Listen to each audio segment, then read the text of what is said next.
Hi friends, అందరికీ నమస్కారం. Welcome to my channel. ఇప్పుడే అందిన వార్త. తిరుమల తిరుపతి వెళ్లే వారికి గుడ్ న్యూస్. టీటీడీ సంచలన నిర్ణయం. దీనికి సంబంధించిన కంప్లీట్ డీటెయిల్స్ అయితే వీడియోలో చెప్పడం జరిగింది. వీడియోని పూర్తిగా చూడండి. అలాగే వీడియోని చూస్తున్నారు కానీ సబ్స్క్రైబ్ చేసుకోవడం మాత్రం మర్చిపోతున్నారు ఫ్రెండ్స్. దయచేసి సబ్స్క్రైబ్ చేసుకోండి. అదేవిధంగా లైక్ చేయడం మాత్రం మర్చిపోకండి. లైక్ చేయడం వల్ల ఇలాంటి ఇంపార్టెంట్ ఇన్ఫర్మేషన్ చాలా మందికి రీచ్ చేసిన వాళ్ళం అవుతాం. ఇంకా లేట్ చేయకుండా వివరాల్లోకి అయితే వెళ్ళిపోదాం. తిరుమల శ్రీవారి వార్షిక బ్రహ్మోత్సవాలు రేపు అక్టోబర్ 3 రాత్రి అంకురార్పణలతో ప్రారంభం కానున్నాయి. సాధారణ రోజుల్లో కంటే బ్రహ్మోత్సవాల సమయంలో భక్తులు మరింత అధికంగా తిరుమలకు వెళ్తుంటారు. పైగా దసరా సెలవులు కూడా ఈ సమయంలో కలిసి వస్తాయి. పిల్లలతో సహా కుటుంబం అంతా ఆ వెంకన్న దేవుడిని దర్శించుకునేందుకు ప్రయాణమవుతారు. ఈ క్రమంలో తిరుమలకు వచ్చే భక్తులకు టీటీడీ గుడ్ న్యూస్ చెప్పింది. బ్రహ్మోత్సవాల సమయంలో స్వామివారికి దర్శించుకునేందుకు వచ్చే భక్తులకు ఒక్క రోజులోనే దర్శనం అయ్యేలా ఏర్పాట్లు చేశామని, అదే రోజున వాహన సేవల్లో కూడా పాల్గొనవచ్చని తెలిపారు టీటీడీ ఈవో శ్యామలరావు. వీఐపీ సిఫారసు దర్శనాలు, అర్జిత సేవలను రద్దు చేస్తున్నట్లు వెల్లడించారు.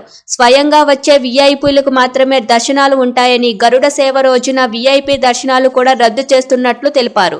బ్రహ్మోత్సవాల సమయంలో స్వామివారి దర్శనానికి వచ్చే సాధారణ భక్తులకు అధిక ప్రాధాన్యం ఇచ్చినట్లు మరోమారు చెప్పారు. బ్రహ్మోత్సవాల సమయంలో ప్రత్యేక ప్రవేశ దర్శనాలు నిమిత్తం ఆన్లైన్లో 1.32 లక్షల టికెట్లను ఇచ్చినట్లు తెలిపారు. అలాగే నేరుగా సర్వదర్శనానికి వచ్చే వారికి రోజుకి 24,000 దర్శనం టికెట్లను ఇవ్వనున్నట్లు స్పష్టం చేశారు. వాహన సేవల్లో రోజుకు 80,000 మంది భక్తులు పాల్గొంటారని, గరుడ వాహన సేవ రోజున 1,00,000 మంది భక్తులు దర్శనానికి వస్తారని అంచనా వేస్తున్నట్లు తెలిపారు.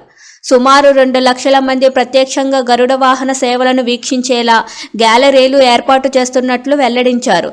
తిరుమలకు వచ్చే భక్తులకు అన్నపానీయాల కొరత లేకుండా చూస్తామన్నారు.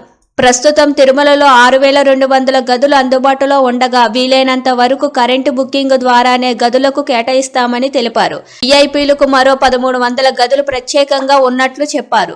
సుమారు 40,000 మందికి వసతి ఏర్పాట్లను చేసినట్లు టీటీడీ ఈవో శ్యామలరావు పేర్కొన్నారు.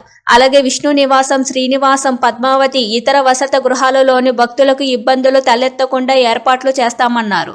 ఉదయం 7 గంటల నుంచి రాత్రి 1 గంట వరకు తరికొండ వెంగమాంబ సత్రంలో నిత్యాన్నదానం జరుగుతుందని, మిగతా ప్రాంతాలలో అన్నదానం నిర్వహిస్తామని ఈవో తెలిపారు. Thank you for watching.